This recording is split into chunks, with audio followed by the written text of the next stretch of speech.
100 preguntas y respuestas para comprender el conflicto colombiano es un espacio para divulgar el conocimiento histórico y promover el sano debate.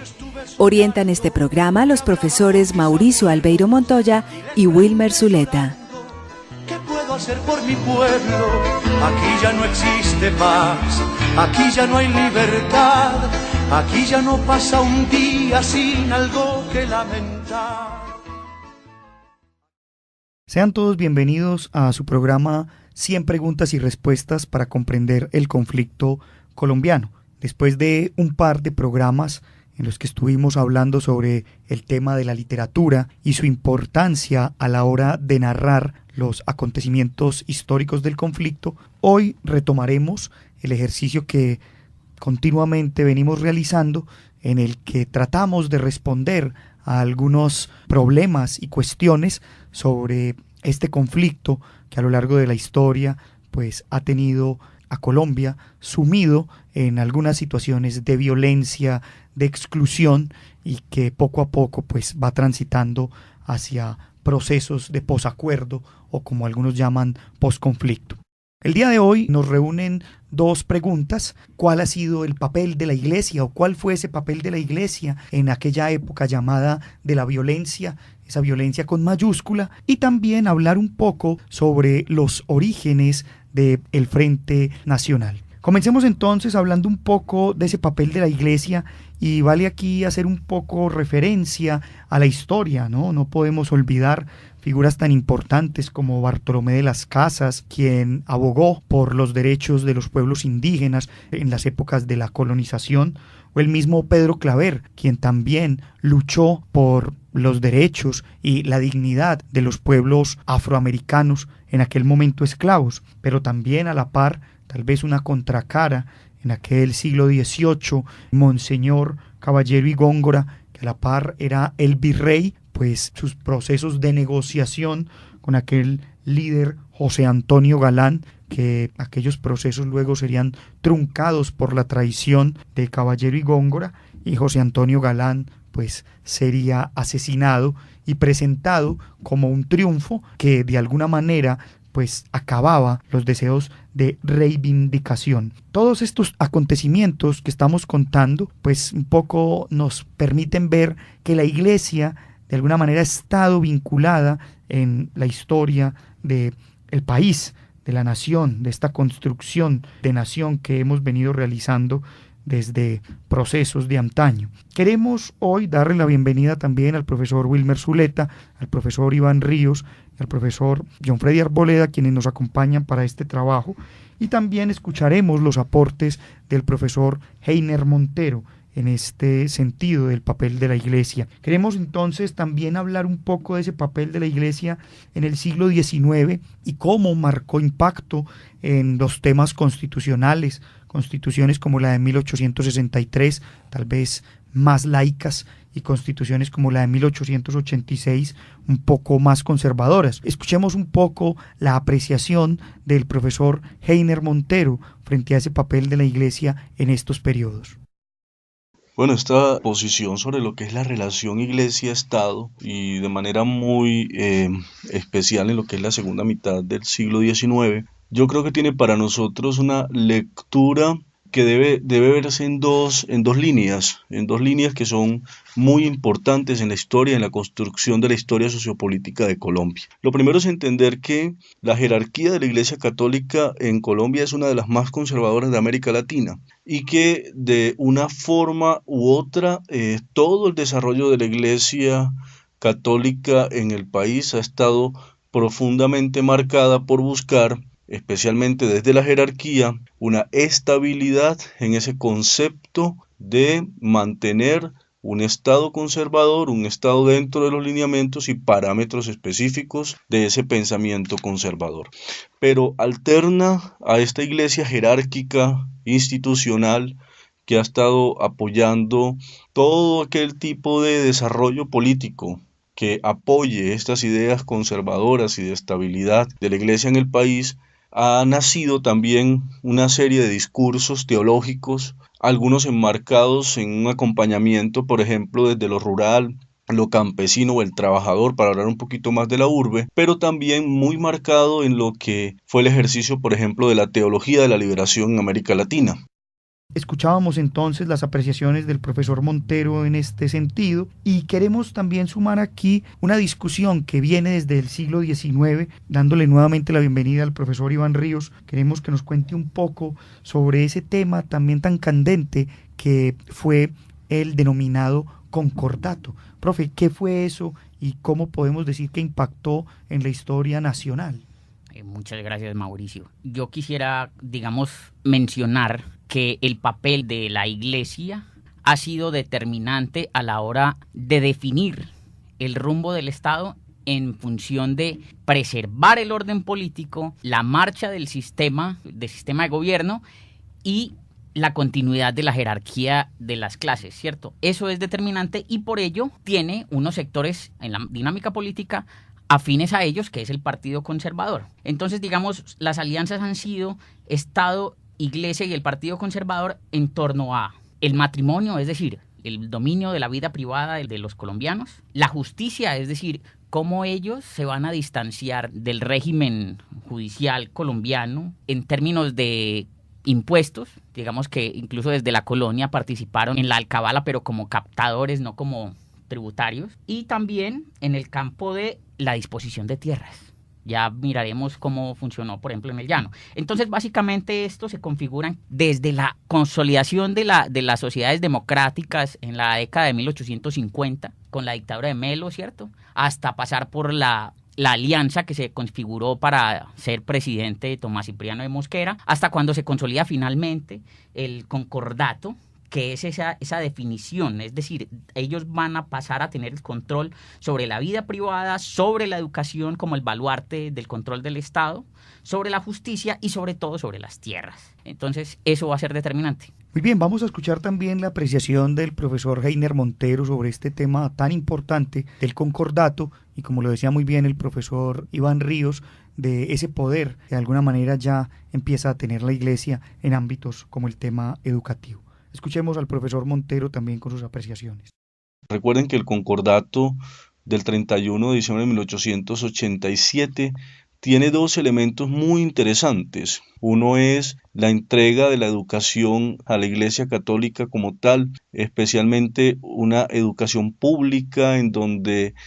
había todas las posibilidades de generar contenidos y enseñanzas católicas para la institución dentro del país. Y lo otro es el reconocimiento del poder de la Iglesia como ente o institución social dentro del país. Ese reconocimiento le permitiría a la Iglesia retomar todo lo que había sido de una forma u otra el poder perdido en tiempos anteriores en los cuales la Iglesia había sido despojada, por ejemplo, de muchos de sus centros de educación, de sus bienes y de muchas normatividades que les permitía a la Iglesia, por ejemplo, apoderarse de dinero de personas que no tenían herederos y demás. Bueno, en este marco y en esta secuencia de ideas, no podemos olvidar que a nivel internacional el papel de la Iglesia, pues a finales del siglo XIX, irrumpe el fenómeno de la doctrina social de la Iglesia. Tal vez es el Papa León XIII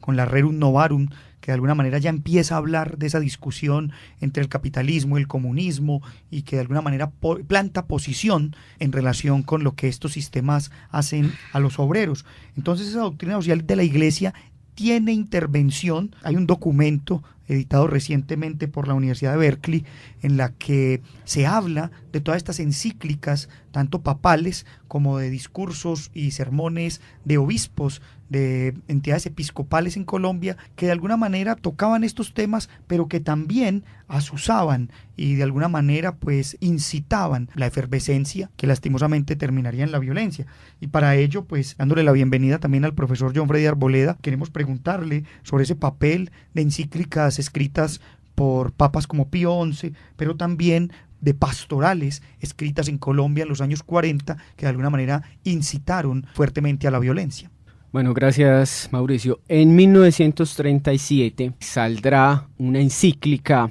que se llama Divini Redemptoris, el Divino Redentor. Su precursor será el Papa Pío XI y en esta ya se condenará el papel del comunismo a nivel internacional. Pero, a ver, dentro de los elementos que contenía esta encíclica, se decía que el comunismo era necesario rechazarlo porque era ateo, porque le prometía unos supuestos cambios inmediatos, digamos, a los ciudadanos que acogieran pues este tipo de sistema económico y político, y fuera de eso se rechazaba la forma violenta en que muchas veces se acogía pues lo que ya llamaba pues la revolución. Entonces se rechazaba pues como esa violencia pues que en ocasiones por las que habían llegado, digamos, algunos de estos regímenes pues comunistas. Entonces la idea pues es que en 1944 la pastoral colectiva va a elaborar un documento que se llama el Manifiesto de Lucha Anticomunista, en donde lo que se hace es corroborar parte de lo que ya se había hecho en 1937 pues en A Divini Redentoris. Bueno, con todos estos elementos también que son eclesiales, pastorales, pues no podemos dejar de mencionar un famoso libro que durante mucho tiempo pues estuvo prohibido, de alguna manera también olvidado, que es ese famoso texto de Lo que el cielo no perdona, del sacerdote, el padre Blandón Berrío, quien ejerció su ministerio en Uramita, Antioquia, y que de alguna manera pues en este texto relata las aberrantes situaciones presentadas contra liberales, conservadores, y que de alguna manera pues también lo tildaron en su momento de ser un cura bandolero. Profesor John Freddy, ¿qué podemos decir también algo de ese texto, invitando también a nuestros oyentes a que lo lean y que de alguna manera se enteren lo que sería ese contexto particular de la violencia y la relación con la iglesia en un departamento como Antioquia? Bueno, el texto es escrito pues por el padre Fidel Blandón, y en el texto no solamente se narra, digamos, como el papel que cumplió él, sino que cumplió otro padre que estuvo trabajando pues en la zona del occidente antioqueño, que se llamaba el padre Gonzalo Jiménez, y es que digamos que estos dos padres van a estar como una línea un poco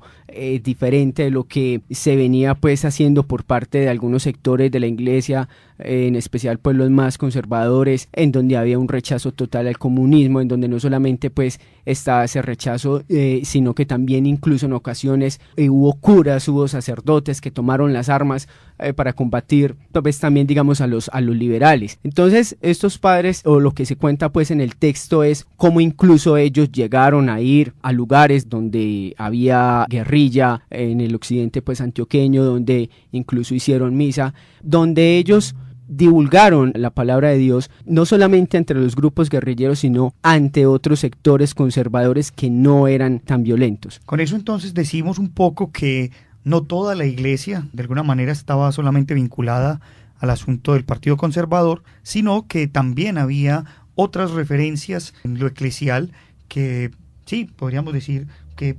manejaban algo de términos alternativos. Así es, Mauricio. En ese sentido, quería plantearles otras perspectivas que tienen que ver con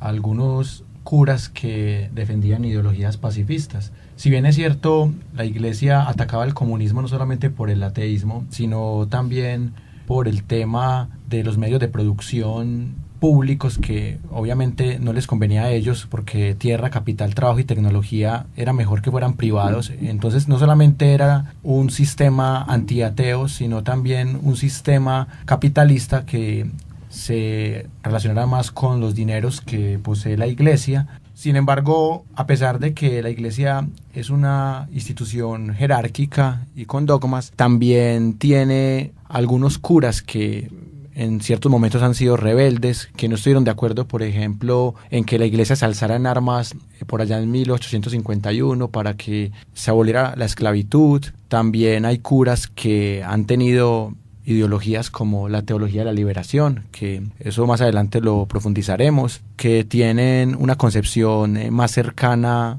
bien sea al socialismo o a la socialdemocracia, no al comunismo precisamente. Y por ejemplo, más adelante veremos el caso de Camilo Torres, pero el punto que quería profundizar en este pequeño aporte es reconocer que a la iglesia no se le puede estigmatizar como una institución netamente antiliberal o antisocialista, sino que también hay algunos curas que han defendido ideas un tanto de teología de liberación, o bien sea ideas de tipo no cercanas al liberalismo, pero tampoco incitando a matar liberales.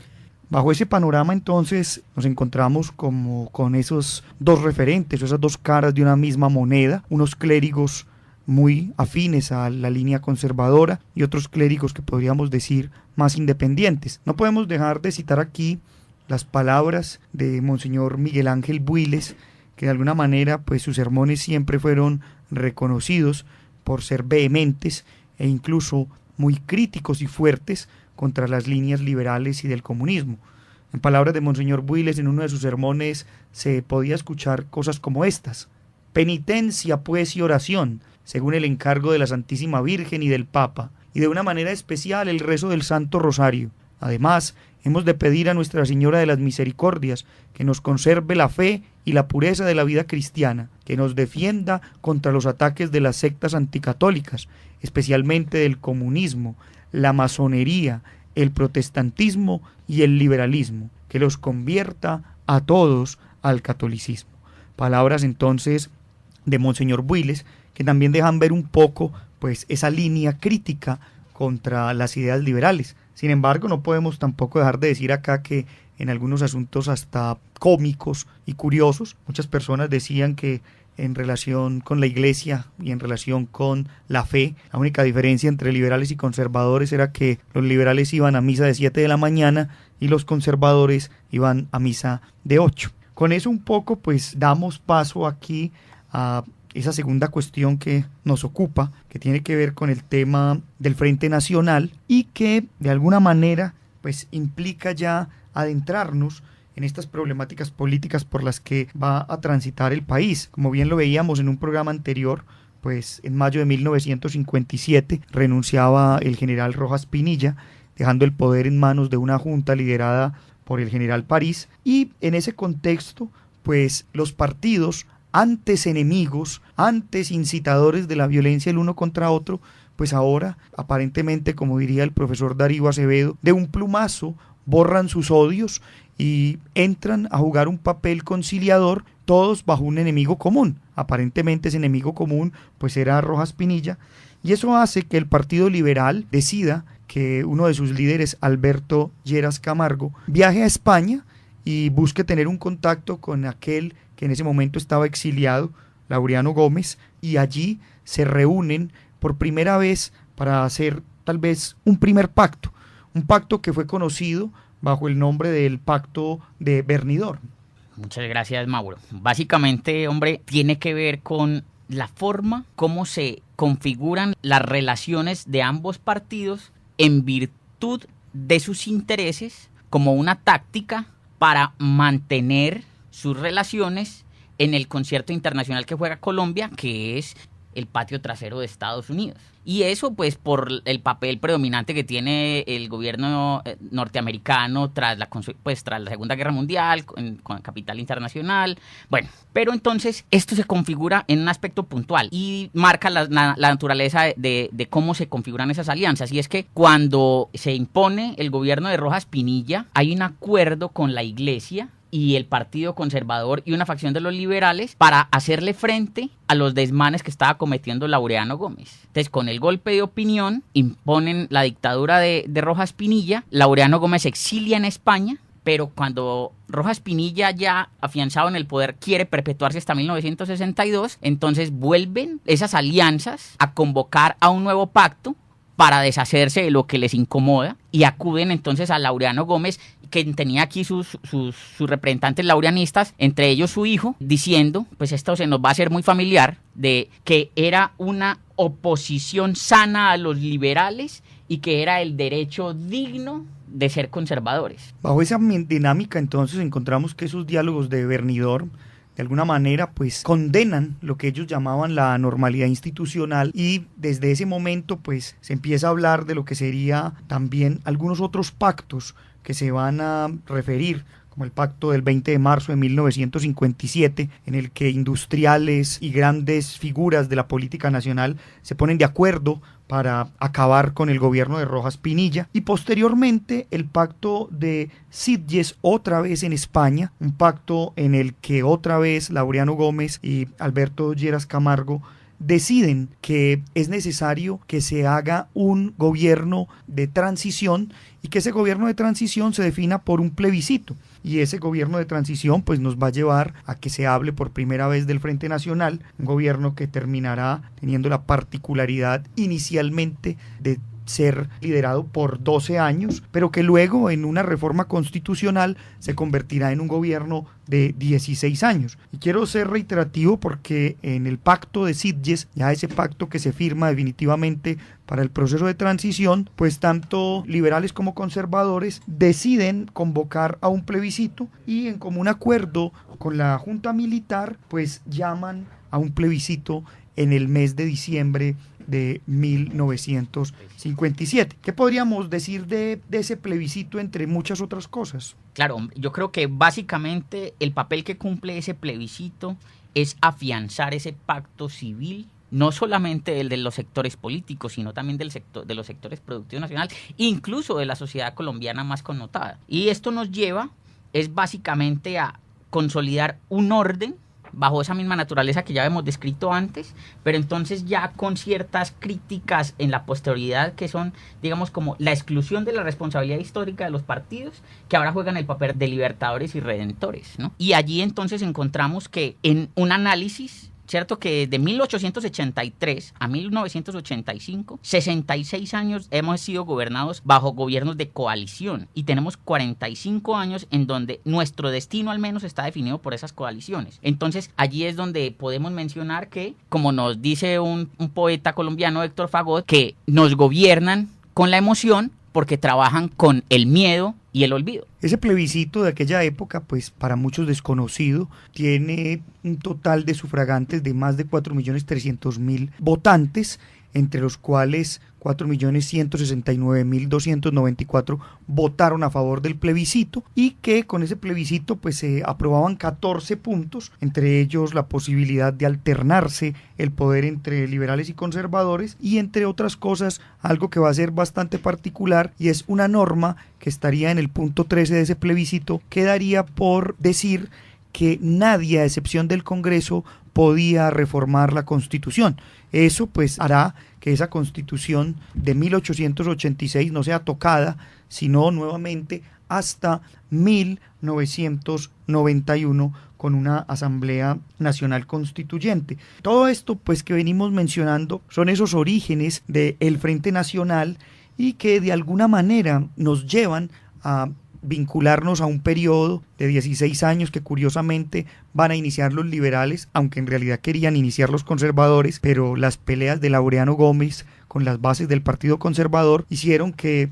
el mismo Laureano apoyara la candidatura liberal y no la candidatura conservadora de Guillermo León Valencia, que a la postre se convertiría en el segundo presidente del Frente Nacional. Queremos hoy cerrar también dando como una especie de conclusión de lo que de alguna manera pues ese Frente Nacional va a traer al país. Ya posteriormente en otros programas tendremos la oportunidad de acercarnos a cada uno de esos gobiernos, hablando un poco de lo que fue el impacto tanto a nivel nacional como a nivel del conflicto colombiano. Profesor John Freddy, tiene usted la palabra para que cierre este programa con lo que significa ese impacto del Frente Nacional. Bueno, digamos que frente al tema del conflicto, pues se suponía que cuando se iba a implementar este Frente Nacional, pues se buscaba dentro de sus puntos, pues, o dentro de sus planteamientos, pues, el tema de la paz, porque pues el tema de la paz había sido definitivo, pues, en toda esta etapa, pero desafortunadamente a partir de 1958, pues, van a empezar una serie de amnistías, una serie de programas, pues, de rehabilitación en algunos lugares donde se había gestado el conflicto armado, pero eso va a dar origen a que muchas de las promesas que había realizado el gobierno no se cumplieran y que muchos de los desmovilizados pues volvieran a tomar las armas, y no solamente que tomaran las armas, sino que se diera el impulso de la creación de otros grupos guerrilleros, por ejemplo como el caso del MOEC, además de que muchos terratenientes e incluso llegaran a conseguir grupos armados privados. Bueno, queremos cerrar entonces nuestro programa escuchando las noticias de aquella época que hablaban del impacto del plebiscito, no sin decir también que fue la primera vez donde las mujeres pudieron ejercer su derecho al voto. Con este audio los dejamos. Agradecemos a la Universidad Nacional por este espacio, a Jorge Benjumea en el máster y a todos los que nos acompañaron, y los esperamos para una nueva emisión de nuestro programa 100 preguntas y respuestas para comprender el conflicto colombiano. Hasta pronto.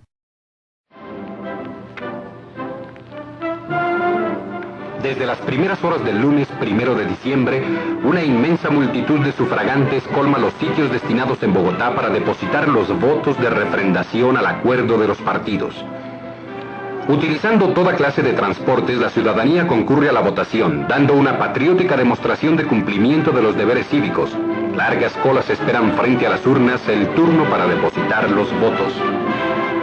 Las mujeres que por primera vez ejercitan el derecho al sufragio acuden en cantidad que en algunos sitios supera a la de los varones. Las nuevas ciudadanas desempeñan también con alegría y dedicación las funciones de jurados y cuidan de que los votantes llenen todos los requisitos de rigor. Miembros de comunidades religiosas se hacen presentes en este momento culminante de la democracia colombiana.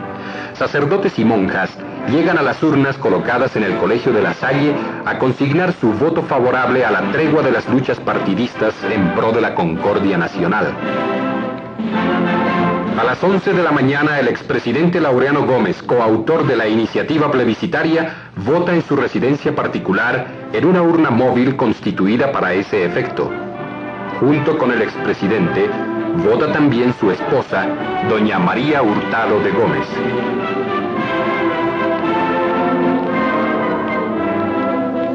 A las 12 del día, el doctor Guillermo León Valencia llega a las mesas colocadas en el patio de la Gobernación de Cundinamarca y es objeto de un férvido homenaje popular. Doña Olga Dávila de López, esposa del expresidente Alfonso López, deposita su voto afirmativo. El expresidente Ospina Pérez cumple meticulosamente la reglamentación establecida para consignar el voto que refrenda la fórmula de acuerdo celebrada entre las dos históricas colectividades políticas del país. Igualmente consignan su voto el doctor Álvaro Gómez Hurtado, el expresidente de la República doctor Roberto Urdaneta Arbeláez y su esposa doña Clemencia Holguín de Urdaneta.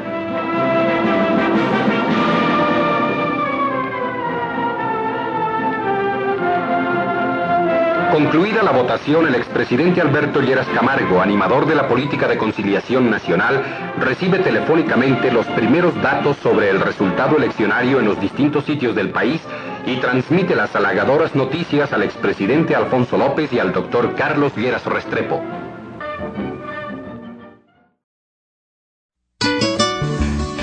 Cien preguntas y respuestas para comprender el conflicto colombiano es un espacio para divulgar el conocimiento histórico y promover el sano debate. Orientan este programa los profesores Mauricio Albeiro Montoya y Wilmer Zuleta. ¿Qué puedo hacer por mi pueblo? Aquí ya no existe paz, aquí ya no hay libertad, aquí ya no pasa un día sin algo que lamentar.